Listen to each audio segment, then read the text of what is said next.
इस एपिसोड के स्टार्टिंग में हम लोग देखते हैं कि फैंग नशे में है और जिया उसे संभालने का कोशिश कर रही है।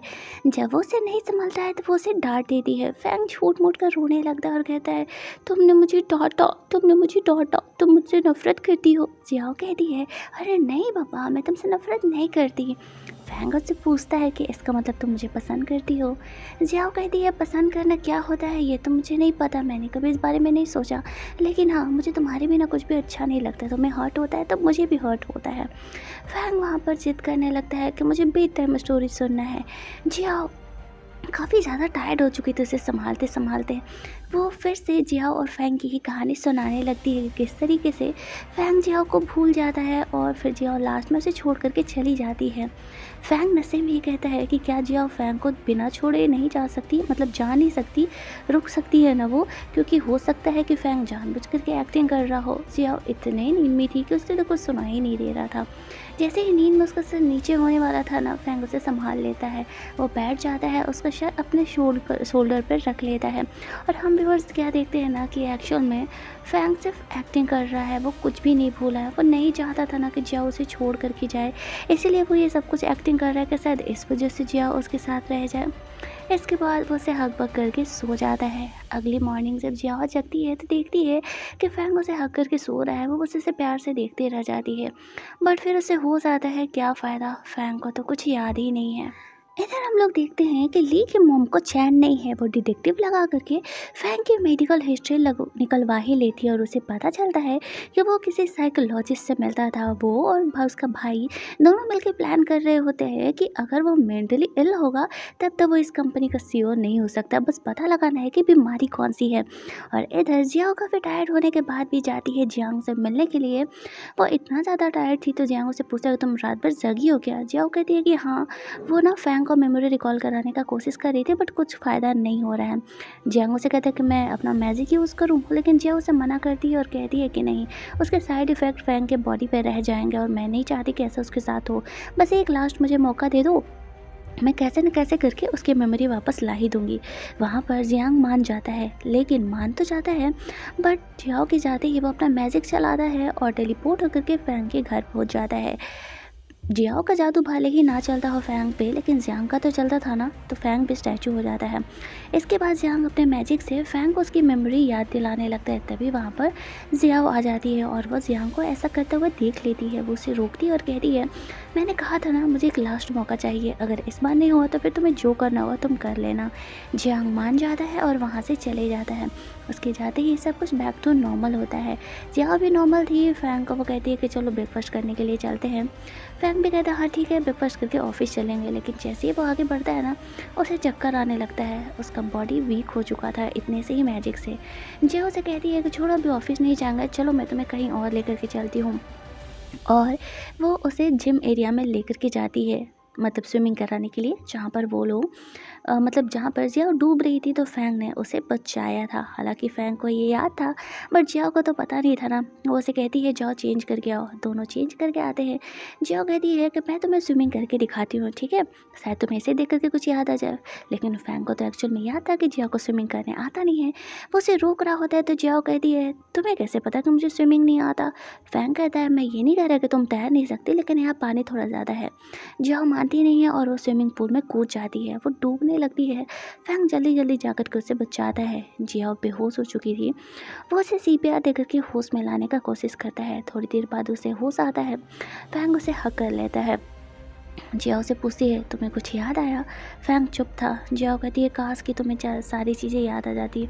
तब फैंग उसे कहता है कि मुझे मेमोरी याद था, एक्चुअल में मैं ये एक्टिंग कर रहा था ताकि तुम मुझे छोड़ करके ना जाओ। मैंने तुम्हारी डायरी में देखा था कि तुमने सबके लिए फेयरवेल गिफ्ट्स बनाए हैं। ये सुन करके जियाओ वहाँ से गुस्सा करके जाने लगती है तो फैंग उसे किस कर लेता है और किस करने से जियाओ का गुस्सा ठंडा हो जाता है। इसके बाद जियाओ से समझाती है कि मैं तो बस ऐसे ही प्रैंक कर रही थी यार, मैं सही में थोड़ी छोड़ करके जा रही हूँ। फैंग उसे कहता है, दोबारा कभी ये प्रैंक मत करना। इसके बाद दोनों अपने फेवरेट प्लेस पर जाते हैं। वहाँ पर जियाओ बैठ करके चिकन खा रही होती है और फैंग डायरी में कुछ चीज़ें नोट कर रहा होता है। उनके रिलेशनशिप में कुछ रूल्स आते हैं, जैसे कि दोनों एक दूसरे से कुछ भी नहीं छुपाएंगे, एक दूसरे को छोड़ के कभी भी नहीं जाएंगे। यही सारी छोटी छोटी चीज़ें वो लोग लिख रहे होते हैं। इन दोनों का अपना रोमांटिक डेट चल ही रहा होता है कि वहाँ पर आ जाता है हैन का कॉल फैंग स्पीकर पे बात कर रहा था। हैन उसे बताता है कि उसके मेंटल बीमारी के बारे में उसकी आंटी को पता लग गया है। उसने डॉक्टर के पास से उसके मेडिकल डिटेल्स निकलवा लिए हैं। अब वो कभी भी उसके पोजीशन पर अटैक कर सकते हैं। जियाओ कहती है फैंग को कौन सा बीमारी है। अब हैन भी सुन लेता है कि जियाओ उसके साथ थी, उसे पता चल गया है। तो हैन उसे एक्सप्लेन करता है कि बारिश में फैंग अपने फ़िलहाल के मिले हुए लोगों का शक्ल भूल जाता है, स्पेशली लड़कियों का। तो जियाओ को याद आता है, ओह इसीलिए शायद ये इतना ज़्यादा गुस्सा आ रहा था जब इसे पता चला कि मैं इससे पहले मिल चुकी हूँ और मैं इसे झूठ बोल रही हूँ। अब ये तो भाई थोड़ा टेंशन वाला बात था फैंग की जॉब के लिए। जाओ अपने डायरी में एक और चीज़ नोट कर दी कि वो फैंग को छोड़ कर के कभी नहीं जाएगी, वो हमेशा उसके साथ रहेगी। बट क्या लगता है सीज़न 2 की एंडिंग हैप्पी एंडिंग होगी? अगले सीन में हम लोग देखते हैं कि छाई अपने बॉयफ्रेंड के साथ मस्त वीडियो कॉल कर रही होती है। तभी वहाँ पर घर पर जिया पहुँच जाती है। छाई फ़ोन रख देती है।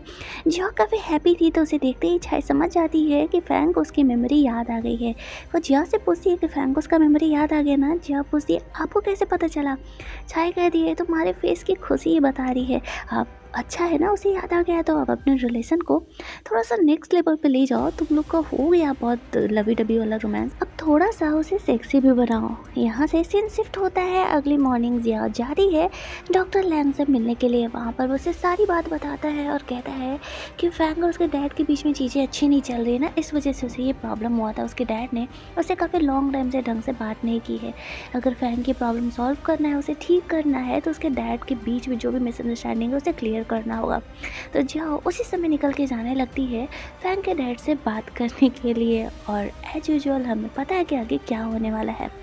जो फैंग का अंकल था ना, इधर हम लोग देखते हैं कि वो फैंग के पापा का कान भर रहा होता है। जियाओ के बारे में वो अच्छी लड़की नहीं है, वो गोल्ड डिगर है, वो पैसे के लिए फैंग के साथ है, फलाना ढिमकाना पूरा बोले जा रहा था।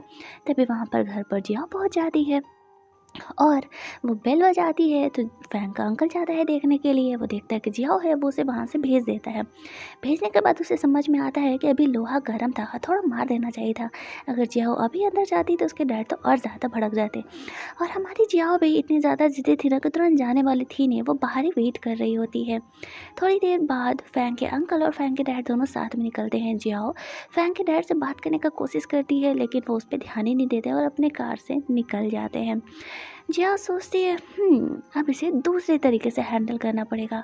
इधर ऑफिस में हम लोग देखते हैं कि फैंग का जो रिसर्चर्स थे फाइनल उन्होंने हार्मोन को जो भी एक्सट्रैक्ट कर लिया है, अब वो परफ्यूम में मिलाने के लिए रेडी है। फैंग जिया को कॉल करता है तो उसका फ़ोन ही नहीं लगता है।